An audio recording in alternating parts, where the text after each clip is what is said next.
આજે રસોડાની અંદર આવી ગઈ છે હાથમાં મેંદાની લોટની કોથળી અને જોડે સૂજી. તો સૂજી અને મેંદો આવી જાય એટલે એક વસ્તુ મને યાદ આવી જાય, કઈ મારવાડ જેવી કચોરી દહીં ભરીને એટલી સરસ થતી હોય છે મટર અને મગની. ચાલો આપણે કરીએ સાથે મટર મગની કચોરી દહીં વાળી. મેં લઈ લીધું છે 1 ગ્લાસ જેટલું પાણી પેનની અંદર, અડધી ટીસ્પૂન તેલ, 1/4 ટીસ્પૂન નિમક, 1/4 ટીસ્પૂન જેટલી ખાંડ. મેં પલાળી નાખી છે મગની દાળ 1 વાટકા જેટલી. તમારે જે પ્રમાણે કચોરી કરવી હોય એ પ્રમાણે માપમાં મગની દાળ લઈ શકાય, પણ મેં લઈ લીધી છે 1 વાટકી, અંદાજે છે 200 ગ્રામ. મગની દાળ લઈ લીધી છે ગરમ પાણીમાં. આપણે લઈ લેશું એની સાથે મટર. મટર અને મગની દાળને આપણે થોડું એવું આ પાણીની અંદર ચડવા દેશું, જેથી કરીને સ્વાદ પણ આવી જશે અને ચડી પણ જશે તરત જ. એટલે મટર અને મગની દાળને આપણે ચડવા દેશું 4 થી 5 મિનિટ ગરમ પાણીની અંદર. ચલો ભાઈ, એ 4 મિનિટની અંદર આપણે કરી નાખશું એનો મસાલો તૈયાર. સ્વાદિષ્ટ મસાલો તૈયાર કરવા માટે હું લઈ લઈશ થોડા એવા ધાણા ડાળખા સાથે.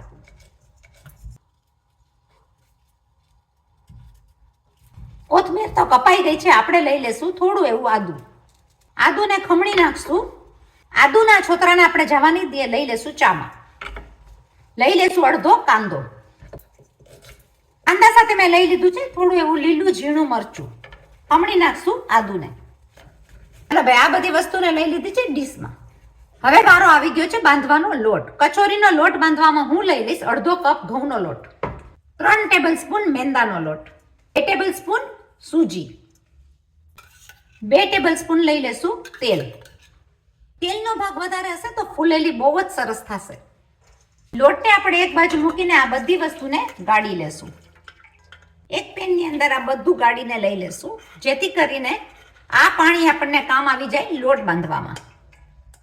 3 થી 4 મિનિટમાં મગની દાળ અને મટર ચડી ગયા છે. બધી વસ્તુને કરી નાખશું મિક્સ. તેલ વાળો હાથ લઈને મસળી નાખશું.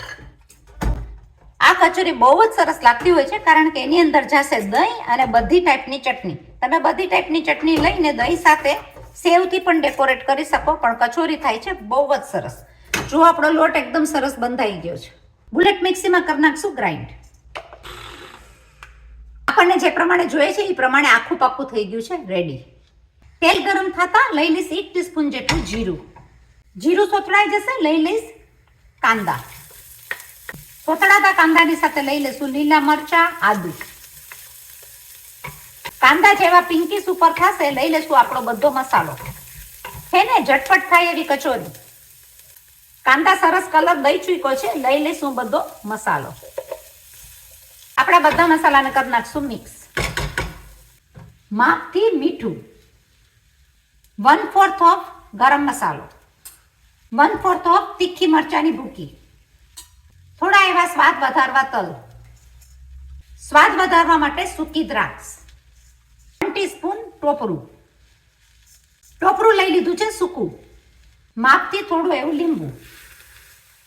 ગેસની ફ્લેમ કરી નાખશું બંધ. પિંચ ઓફ તજ લવિંગનો ભૂકો. તજ લવિંગનો ભૂકો પિંચ નાખવાથી પણ સ્વાદ બહુ જ સરસ આવે. આપણે લેશું ધાણા. જેને મસાલો એકદમ સ્વાદિષ્ટ, એનો કલર જોઈને એનો સ્વાદ જોઈને તરત જ મન થઈ જાય કે આ તો બહુ ફાઇન ખાવાની વસ્તુ છે, તો બનાવજો જરૂર. જો રેસિપીઝ મારી ગમતી હોય તો શેર કરો, લાઈક કરો, સબસ્ક્રાઇબ કરો, બીજા બધાને ફોરવર્ડ કરો, કોમેન્ટ તો જરૂર કરો. કરી નાખશું એને મિક્સ અને થવા દેશું થોડી વાર ઠંડુ. તેલને મૂકી દેશું ગરમ.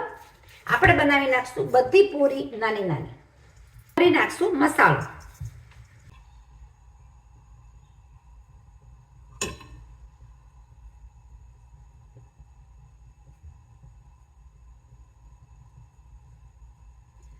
કચોરીનો મસાલો ભરીને આપણે આને આ રીતના વાળી લેશું. બધી જ કચોરી થઈ ગઈ ને સહેલી રીતના એકદમ સરસ મજાની કચોરી ભરાઈને તૈયાર. કચોરી રેડી, મસાલો ખતમ. એક બાજુ થઈ જતા આપણે બીજી બાજુ બધી કચોરી ફેરવી નાખશું. ડેકોરેશન માટેની ડીશ કરી લીધી છે તૈયાર. કચોરી થશે આ પ્રમાણે રેડી, બધી ફૂલીને, જેથી કરીને આપણે દહીં પણ ભરી શકીએ, ચટણીઓ પણ ભરી શકીએ. બાકી તમને જે વસ્તુ ગમતી હોય એ તમે ભરી શકો. ધારો કે સેવ પણ છે. કેમેરાની બાજુમાં લઈ આવીએ તાવડો અને જોઈ શકો કે તમે બધી જ કચોરી ફૂલીને ડબલ ધ સાઈઝ થઈ ગઈ છે. આ ફૂલેલી કચોરીને ખાવાની મજા જ આવશે. ઓર બંને બાજુથી સરસ રીતના તૈયાર થયેલી કચોરી આપણી છે રેડી. મારવાડની રજવાડી કચોરી દહીં સાથે. આપણી કચોરી એકદમ જ સરસ પ્રેઝન્ટેશન સાથે રેડી છે. તો ફૂલેલી જોરદાર મટર મગની કચોરી દહીં અને ચટણીઓ સાથે. ચલો બનાવી નાખીએ ને ખાવા માટે. કચોરીની અંદર લઈ લેશું દહીં. આ દહીં અને ચટણી ભરેલી કચોરીઓ બહુ જ સરસ લાગતી હોય છે. થઈ જાય છે તરત જ મિનિટોમાં સ્વાદથી ભરેલી કચોરી સ્વાદિષ્ટ. પહેલું ટ્રીટ તો આપણે આપણી સેલ્ફને જ કરશું.